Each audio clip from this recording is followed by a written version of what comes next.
Olá! Hoje a gente vai falar um pouquinho sobre distribuição eletrônica, ou seja, distribuição de elétrons. Primeiramente, o átomo é dividido em duas regiões, uma região central, a qual nós chamamos de núcleo, e uma região externa, a qual nós chamamos de eletrosfera. No núcleo, a gente tem cargas positivas, que nós chamamos de próton, e cargas neutras, que nós chamamos de nêutron. E ao redor, nós temos as cargas negativas, a qual nós chamamos de elétron. As cargas neutras e positivas que estão aqui na região central, elas não se movimentam, porque elas são bem pesadas. Já as cargas elétricas negativas, elas ficam em constante movimento ao redor do núcleo. Esse movimento, ele é chamado de movimento elétrico, de elétrons, e ele acontece em dois sentidos: rotação, onde os elétrons ficam girando ao redor do núcleo, e translação, onde eles giram também ao redor deles mesmos constantemente. Geralmente, um elemento químico tem o mesmo número de prótons e elétrons, então se ele tem 10 cargas positivas, automaticamente ele tem 10 cargas negativas. E isso quando ele ainda não perdeu e nem ganhou nenhum tipo de carga. A gente diz então que ele está no estado fundamental. Quando ele ainda não perdeu e nem ganhou carga elétrica negativa, porque um elemento químico só pode ganhar carga negativa porque já está para fora, a positiva nunca vai sair, a menos que o elemento químico seja radioativo. Daí ela vai poder sair na forma de radioatividade, Esse número de carga positiva e negativa, próton e elétron, ele é chamado também de número atômico. Então, quando um elemento químico tem 11 prótons e 11 elétrons, o seu número atômico nós podemos dizer que é 11. Temos que tomar um certo cuidado porque muitos acham que é soma. Ele tem 11 prótons e 11 elétrons, então o número atômico é 22. Não é somatório, tá? Lembrem-se, o número de prótons também é o número de elétrons, que também é o número atômico. Então, se o elemento químico tem 11 prótons e 11 elétrons, o seu número atômico também é 11. O número de nêutrons é um número variável, não precisa ser necessariamente igual. Por quê? Geralmente os nêutrons vão ser do mesmo tanto ou mais. Por que eles têm que ser do mesmo tanto ou mais? Porque a função do nêutron é manter o equilíbrio. O nêutron está ali para não deixar que a carga negativa se encontre com a carga positiva. Já que vocês imaginam que os opostos se atraem, A carga positiva, ela atrai a carga negativa. Então, por que eles não se encontram? Por que o elétron não vai lá para dentro do núcleo? Porque o nêutron faz esse papel aí. Ele faz o papel de contenção, de conter, de equilibrar as cargas, certo?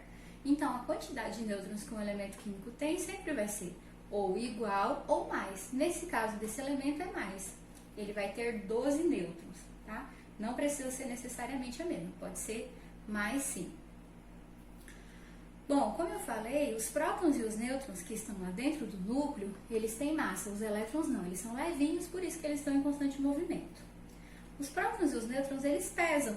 Então, se eu juntar tudo que tem massa, tudo que pesa, eu tenho a massa do elemento. Então, para eu saber qual é a massa desse elemento, é só eu juntar tudo que tem no núcleo. Se eu tenho 11 prótons no núcleo e 12 nêutrons, automaticamente a massa do meu elemento químico é 23. É só juntar, tudo que tem no núcleo, que você tem a massa do elemento químico. Sendo assim, para esse elemento químico aqui, 11 é o seu número atômico e 23 é a sua massa. Vamos supor que a gente tem um elemento químico sódio, que é o que tem o número atômico 11. Para representar ele, nós colocamos o número atômico embaixo e a massa representada ali em cima, tanto faz a direita ou a esquerda. Vamos supor que nós tenhamos o cloro. O 17 é o seu número atômico e o 35 é a sua massa, então ele vai ter 17 prótons lá no núcleo, 17 elétrons ao redor, e nêutrons ele vai ter quanto? Aonde estão os nêutrons? No núcleo ou fora? Bom, os nêutrons estão lá no núcleo, junto com a carga positiva. E lembrando que no núcleo fica presente tudo que tem massa, e a massa do elemento químico é 35, se eu somar tudo que tem no núcleo, tem que dar 35. Então, eu já sei que no núcleo tem 17 prótons. Falta quantos nêutrons para que a soma dos dois dê 35? Lembrem que a massa é a somatória de tudo que tem no núcleo. Se eu tenho 17 prótons, o meu número de nêutrons vai ser 18, porque 18 mais 17 dá 35.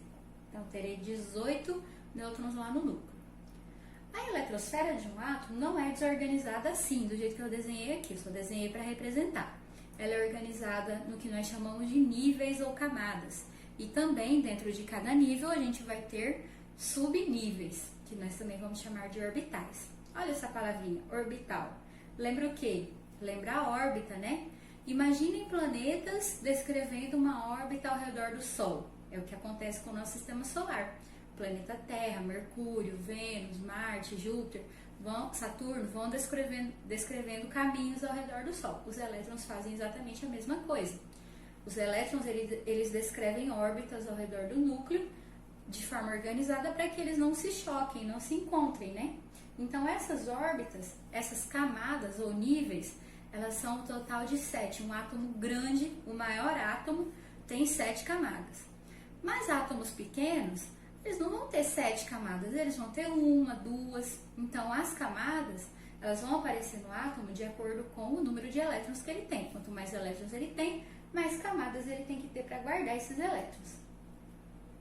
A primeira camada, vocês imaginam de dentro para fora, né? De dentro para fora. A primeira camada é também chamada de camada K.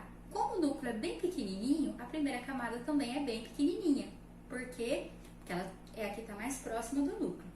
E assim, conforme vai saindo, vai chegando mais na parte externa do átomo, vai aumentando o tamanho da camada. Para quê? Para guardar elétrons que ali possam existir. A camada 1 chama-se K, a 2 também pode ser chamada de L, a 3 também pode ser chamada de M, a 4 de N e assim sucessivamente até a 7, que é aqui. Na camada, a gente tem um limite máximo de elétrons que cabe. Na primeira camada, por exemplo, cabem só 2 elétrons. Por quê? Porque seu tamanho é pequenininho.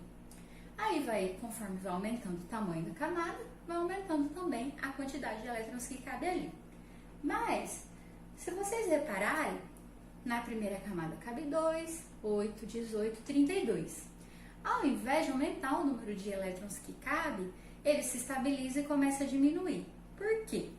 Porque o que mantém os elétrons girando aqui ao redor do núcleo é a força de atração que a carga positiva que está aqui dentro exerce sobre o elétron. Então, quanto mais longe esse elétron tiver, mais força ele tem que fazer para ficar aqui girando ao redor do núcleo. Por isso que o número vai diminuindo, porque os elétrons das últimas camadas demandam uma grande quantidade de energia. Tudo bem? Então vamos lá. Agora a gente vai tomar como exemplo o elemento químico oxigênio. O número atômico do oxigênio é 8, então ele tem 8 prótons no seu núcleo e 8 elétrons na sua eletrosfera. Mas onde estão esses 8? Então, a gente começa essa distribuição, esse endereçamento de elétrons de dentro para fora. Então, se na primeira camada cabem 2 elétrons, dos 8 que o oxigênio tem, eu sei que 2 estão na primeira camada. E os outros restantes, os outros 6, estão então na segunda camada, onde cabe 8, o oxigênio só vai ter 6. Se eu estiver falando do elemento químico flúor, cujo número atômico é 9, então vai ter uma a mais aqui, porque cabe 8. Então, se cabe 8, também cabe 7, não é verdade? Então, o endereçamento de elétrons começa de dentro para fora, através das camadas, respeitando o limite que cabe em cada uma delas. Tá? Não podemos colocar 3 elétrons numa camada onde só cabem 2. Na primeira camada só cabe 2, então 2. Na segunda camada cabe 8, mas o oxigênio não tem isso tudo de elétrons, ele só tem 6 aqui, totalizando 8 elétrons. Agora a gente vai ver o exemplo do fósforo, que tem 15 elétrons. Esses 15 elétrons também estão distribuídos de dentro para fora, sendo que 2 estão na primeira camada, onde cabe 2, 8 estão na segunda camada, onde cabe 8, até agora eu já tenho 10, para 15 falta 5. Na terceira camada cabe 5 elétrons? Cabe até 18, então 5 estarão ali, na terceira camada. Pode sobrar espaço? Pode sobrar espaço, só não pode ultrapassar o limite da camada. Se eu tivesse, por exemplo, que colocar esses 5 elétrons na camada 2, eu não poderia, porque na camada 2 não cabe 15 elétrons, 13. Na camada 2 só cabe 8, então eu só posso colocar 8. Tudo bem? Então, vamos lá. Cada camada, cada nível de energia tem esse limite que cabe de elétrons.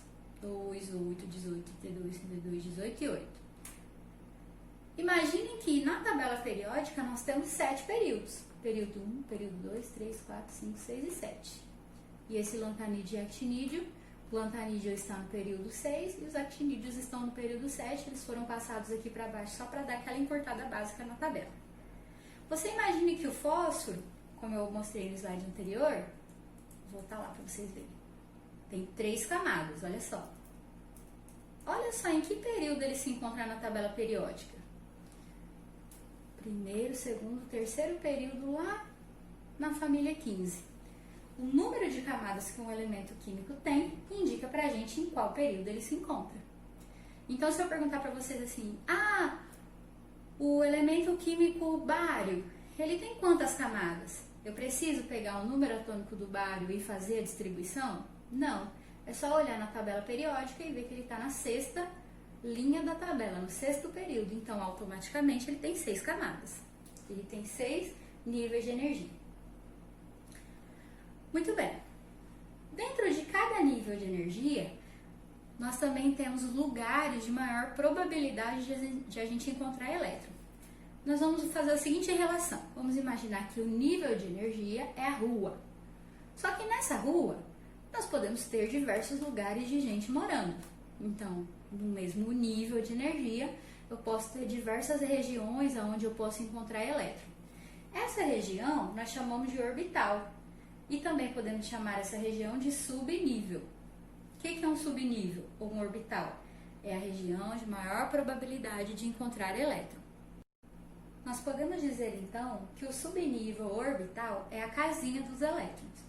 Nós podemos ter 4 tipos de casinhas para os elétrons. Nós podemos ter a casinha S, a casinha P, a casinha D e a casinha F. A diferença entre elas é a quantidade de elétrons que cabem em cada casa.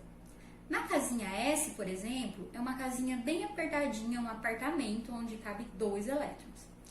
A casinha P, o orbital P, já é uma casinha mais espaçosa, né? Já tem mais quartos, então ali dentro cabem 6 elétrons. No orbital D cabem 10 elétrons, é praticamente uma pensão.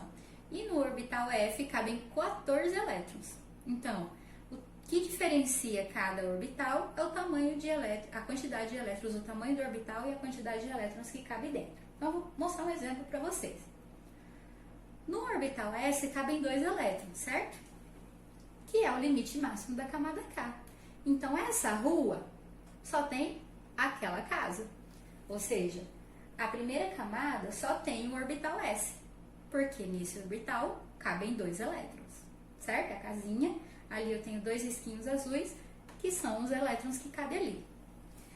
Na camada 2, cabem 8 elétrons ao total. Como na camada 2 cabem 8 elétrons, e não tem nenhum orbital que cabe 8 elétrons juntos, eu vou ter 2 casas nessa rua. Nessa rua aqui, eu vou ter 2 tipos de casas diferentes. Eu vou ter o orbital S, que cabe 2 elétrons, e também vou ter o orbital P, totalizando 8. Vou mostrar para vocês como é que fica. Vou ter o orbital SP na segunda camada. Olha lá, segunda camada, eu tenho o orbital S de um lado da cidade, né, do lado da rua, e o orbital P do outro, com 2, 4, 6 elétrons. Cada quadradinho ali é a casinha de 2 elétrons, então totalizando 8. E assim sucessivamente. O nível 3, né, a camada 3 ou M, tem espaço para 18 elétrons, mas nenhum orbital tem espaço para 18 elétrons, então nós vamos ter várias casinhas diferentes nessa rua. Nessa rua, nós vamos ter essa casinha e essa casinha. Nesse orbital cabe 2 elétrons, nesse orbital cabe 6, dá 8. Com 10, 18. Então, a quantidade de orbitais na camada varia de acordo com a quantidade de elétrons que cabe na camada e assim sucessivamente. Olha só, aqui na camada 3, eu vou ter 2 elétrons no subnível S, 6 no subnível P e 10 no subnível D. E assim sucessivamente em todas as camadas da eletrosfera. Lembrando que quanto mais elétrons o elemento tiver, mais camadas ele tem que ter para guardar esses elétrons. Então, eu tenho o orbital S, aparece em todas as camadas. Todas as camadas vão ter essa casinha aqui pequenininha. O orbital P em algumas, o D em algumas e o F apenas na camada 4 e 5. Tudo bem? Guardando os elétrons que estão ali. Então vamos supor, o elemento químico criptônio, a eletrosfera dele é desorganizada? Sim. Os elétrons estão assim aleatórios? Não. Ele tem 36 de número atômico, então ele tem 36 prótons e 36 elétrons. Os prótons todos estão no núcleo e os elétrons ao redor. Quantas camadas o meu criptônio vai ter? O meu criptônio vai ter camadas de acordo com o número de elétrons para guardar esse tanto de elétrons. Eu não preciso adivinhar quantas camadas o criptônio tem. Se eu for na tabela periódica, eu vou ver que o criptônio está na primeira, segunda, terceira, quarta camada. Quarto período da tabela periódica. Então, ele tem 4 camadas, com certeza. Como é que os elétrons estão distribuídos nessas camadas? Começando de dentro para fora. 2 no subnível S, lá na camada K.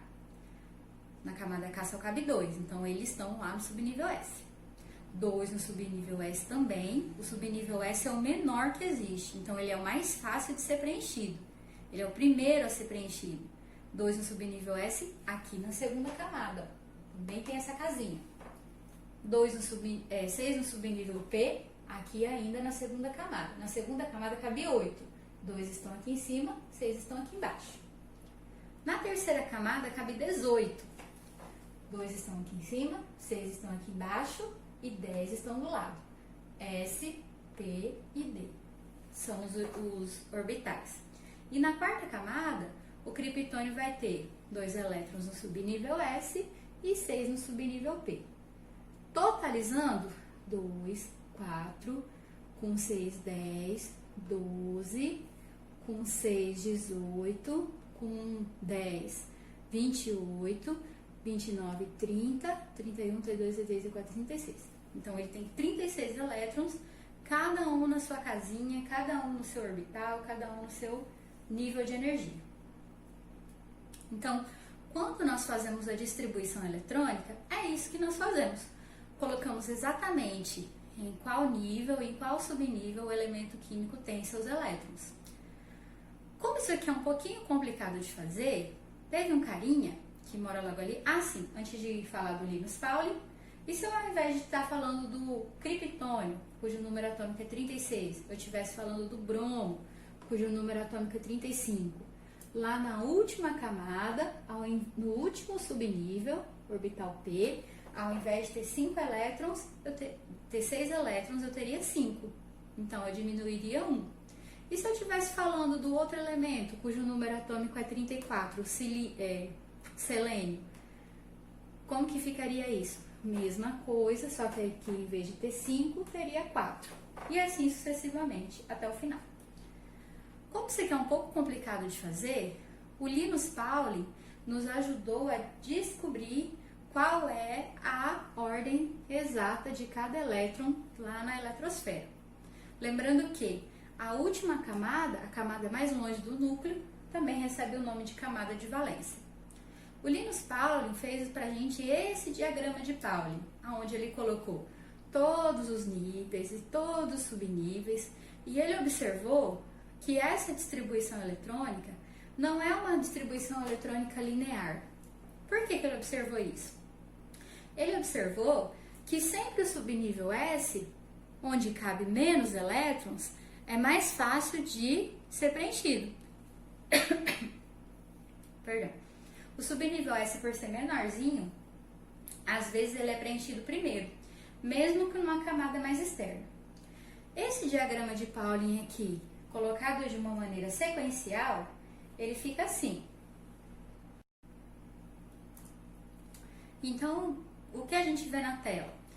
Esse número 1, 2, 3, 4, 5 até o 7 corresponde às camadas. As letrinhas S, P, D e F correspondem aos subníveis. E esse expoente, digamos assim, esse númerozinho que fica sobreposto aqui acima de cada letra é a quantidade de elétrons. Então, no subnível S da primeira camada, cabe 2 elétrons. No subnível S da segunda camada, cabe 2. No subnível P da segunda camada, cabe 6 e assim sucessivamente.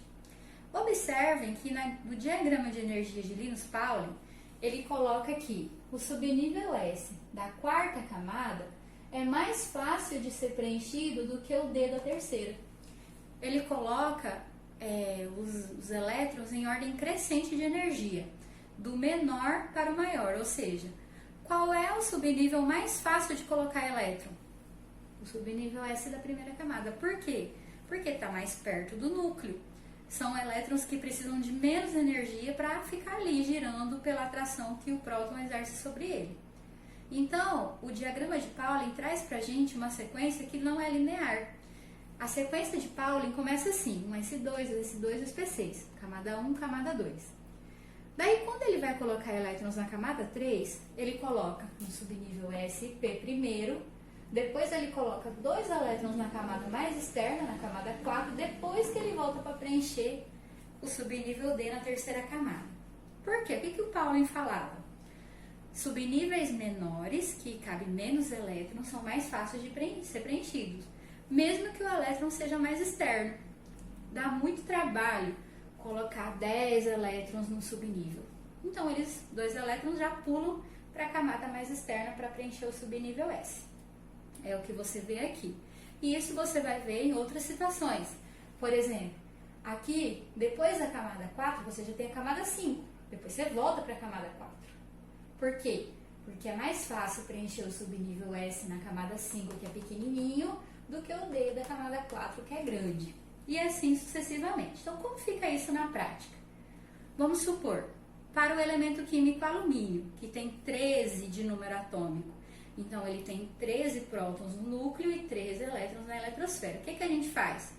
A gente pega o diagrama de Pauling e distribui, imaginando que a gente está colocando 2 elétrons na camada 1 e assim de dentro para fora, mas só seguindo a sequência proposta por Pauling. Nós vamos apenas copiar essa sequência até que a soma desses númerozinhos de cima seja 13. Então, vamos começar pelo começo. Nós começamos por um S2, ou seja, lá na primeira camada, no subnívelzinho S, tem 2 elétrons. 2 S2, ou seja, na segunda camada, no subnível S, tem 2 elétrons. 2 P6, 3 S2. Se a gente for somar esses númerozinhos de cima, 2 com 2, 4, com 6, 10, com 2, 12.